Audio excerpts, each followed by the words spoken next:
this short video I want to briefly look at some occult symbolism that has crept into Christianity, and I don't believe it should have any part in Christianity, and yet we're finding this creeping in everywhere.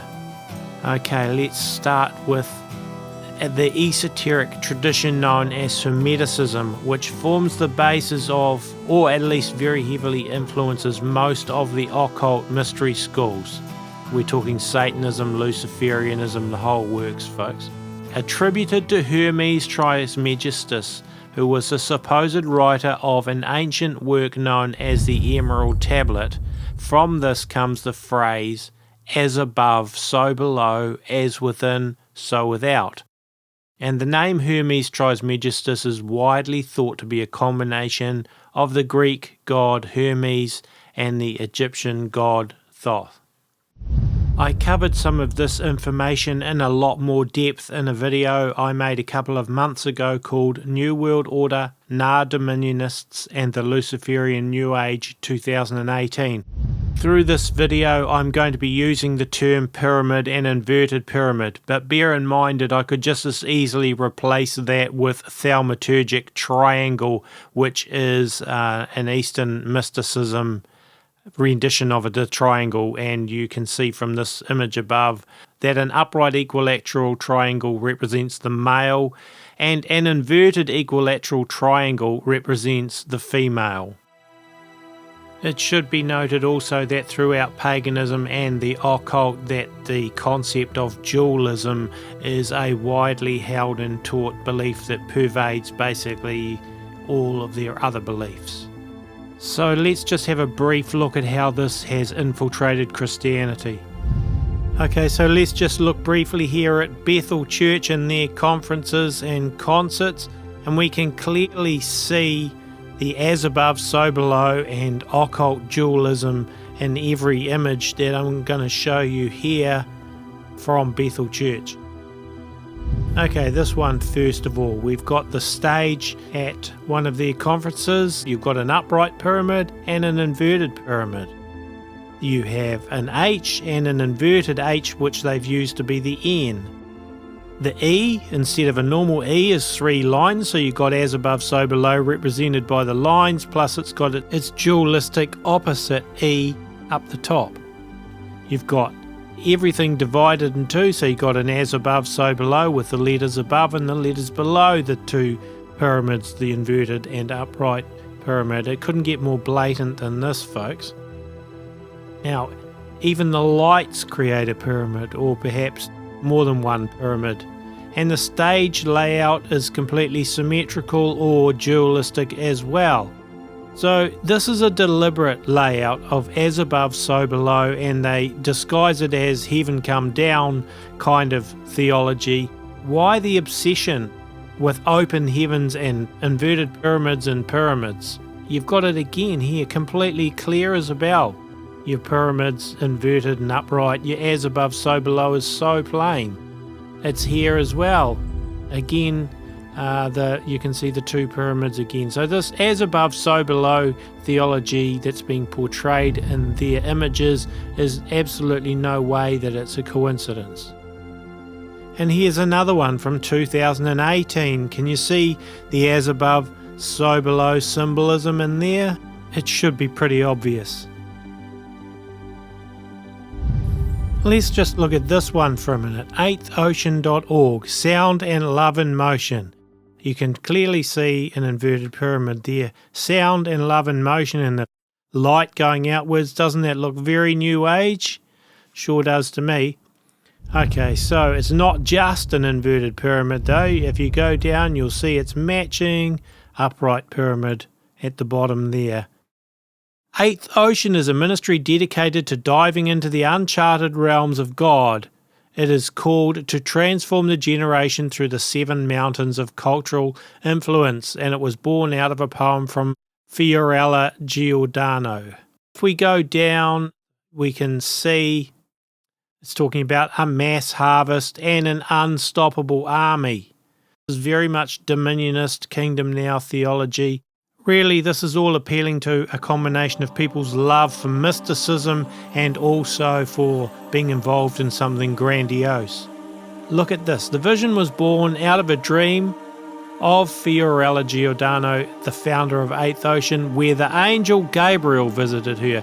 Not just any old ordinary angel, but no, it has to be Angel Gabriel, the very special Angel Gabriel.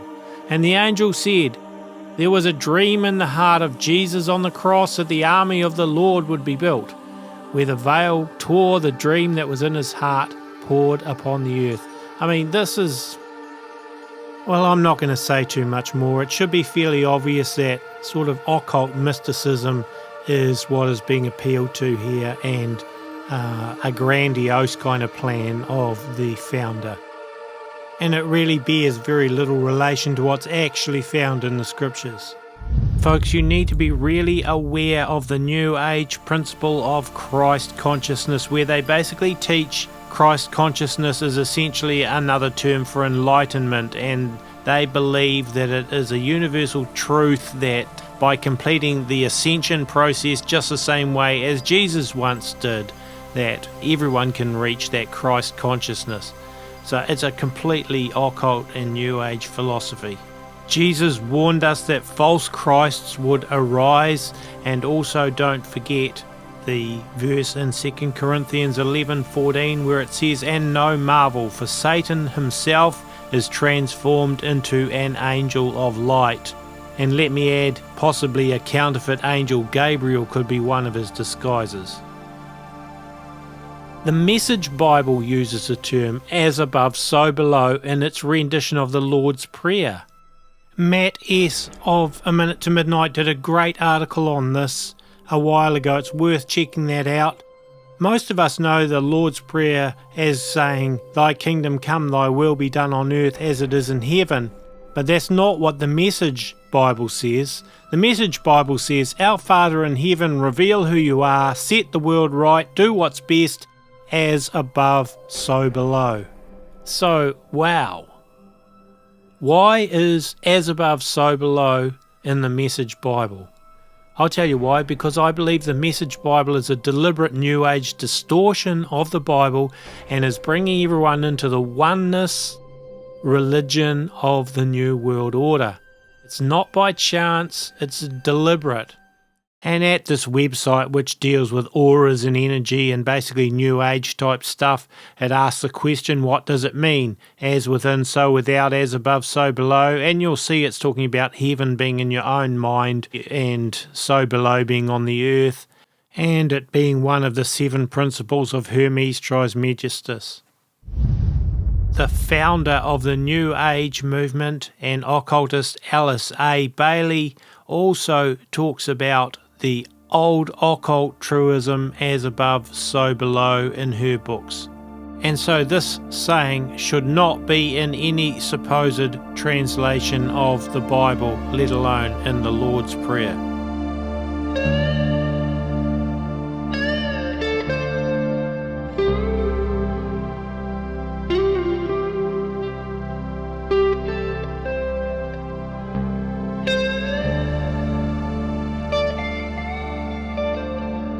You can also see the "as above, so below" dualism in images here from Hillsong as well.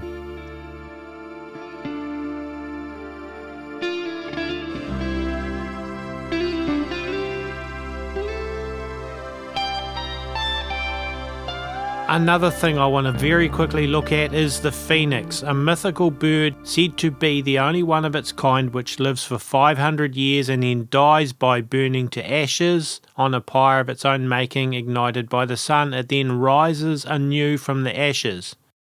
Rise from the ashes, this phrase actually refers to the resurrection of the mythical phoenix.